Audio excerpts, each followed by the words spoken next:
how the Spirit works is quiet, subtle ways of talking to your heart.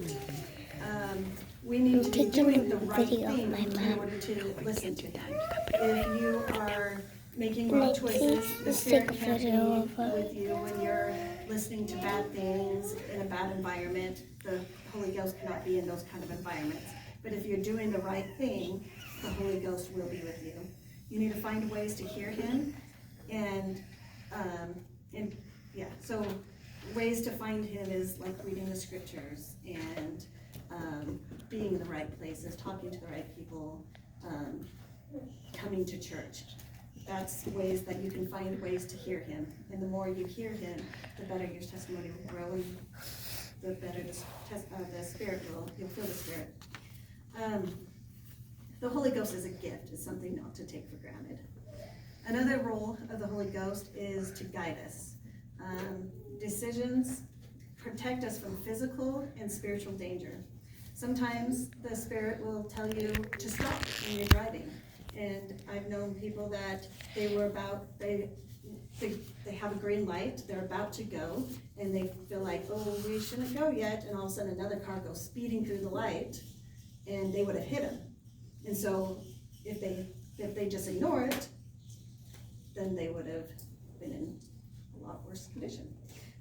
Sometimes the Holy Ghost will tell us to call someone that may be in need. And we don't know exactly why this name just keeps popping in our head, but we need to listen to that. And a lot of times people are like, oh my gosh, I know you didn't know, but I'm going through this. Thank you so much for reaching out.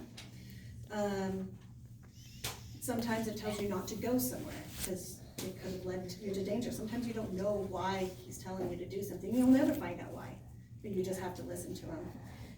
The Holy Ghost, you can use Him to ask questions. You need to pray and you need to listen. Sometimes it's hard, like you can just hurry and say a prayer and then keep going and doing your daily life. You need to, in order to hear the Spirit, you need to pray, and then you need to stop and try to have Him communicate back to you. Another role is He is the Comforter. He can fill us with hope and perfect love. In D&C 36:2, Sidney Rigdon was getting a blessing. I think he was getting the Holy Ghost. And it says, shall teach you the peaceful things of the kingdom. So that's something that He'll teach you.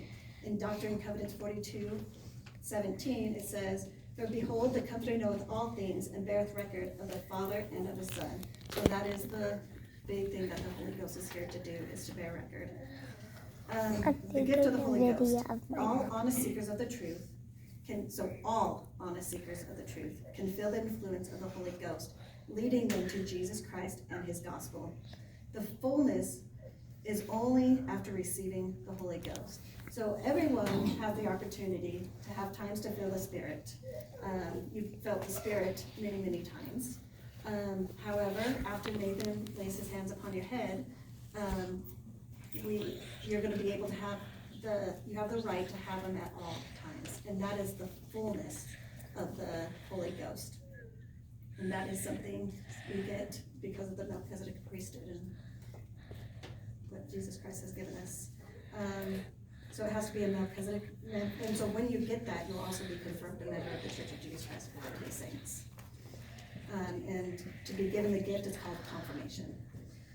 Elder Richard G. Scott said, it is powerful beyond your own capability that a loving Heavenly Father wants you to use you consistently for your peace and happiness. This is going to take a long video. We have the right to consistent companionship, like we talked about, and as long as you're keeping the commandments. D&C 11:13 says, very verily I say unto you, I will impart unto you my Spirit, which shall enlighten your mind, which shall find your soul with joy. Think about that for a minute. Will enlighten your mind and fill your soul with joy. That's pretty powerful in my opinion. So let me talk about a little bit on how it works. I'm going to do a little experiment with you, Jalissa, and I'm going to have you come up here. You did nothing. I did nothing. Yes, you did. Okay, I think a lot of people already know this experiment. All right. It's a good one. You pour that.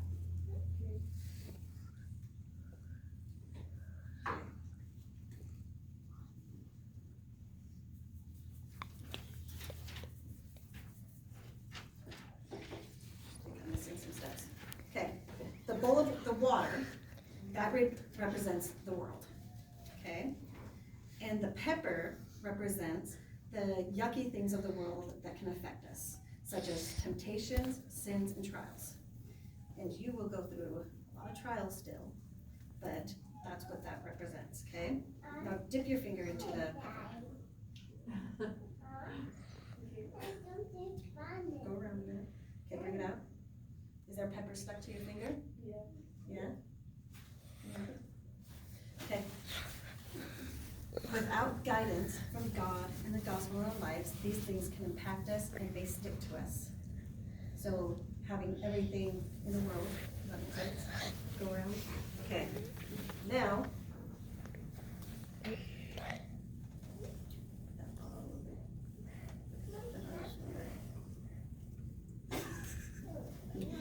okay, now dip it in. And then bring it up. Did any pepper come out? No. Nope. That's because, so the dish soap represents the gift of the Holy Ghost. So it can keep the bad things away from you. Is that interesting? You can sit back down. Jalissa, trials will come in your life. This life is not meant to be easy. This life is a test. But if we stay with the Holy Ghost and stay strong, then it will become easier. Elder David Bednar again said, sometimes as Latter-day Saints, we talk and act as though recognizing the influence of the Holy Ghost in our lives, it is a rare and exceptional event. We should remember, however, that the covenant promise is that we may always have His Spirit to be with us. That is God's promise to us. I've had a therapist a long time ago, before a lot of other trials happened too, said, oh my gosh, Emily, you have been through so many things in your life. How are you not on drugs? And I thought of that for a minute, like, okay, that's an interesting comment. And she goes, other people that I've met that have gone through the things that you've gone through are on drugs. And so I thought about it and I go, it's the church. It is the Holy Ghost. I try to always stay close to the Holy Ghost. And by having that, it doesn't let things stick to me. I'm able to, what's the word for that? Bounce back. What's the word? I don't know. Blah, blah, blah, blah, blah. Thank you. Okay. I like to bear my testimony that I do know that this is the true gospel, that Joseph Smith is a prophet, and he saw the Father in Jesus Christ in that growth. I have a testimony that I'm having a brain fart. Today's prophet, I'm sorry, I forgot the prophet's name because I'm up here.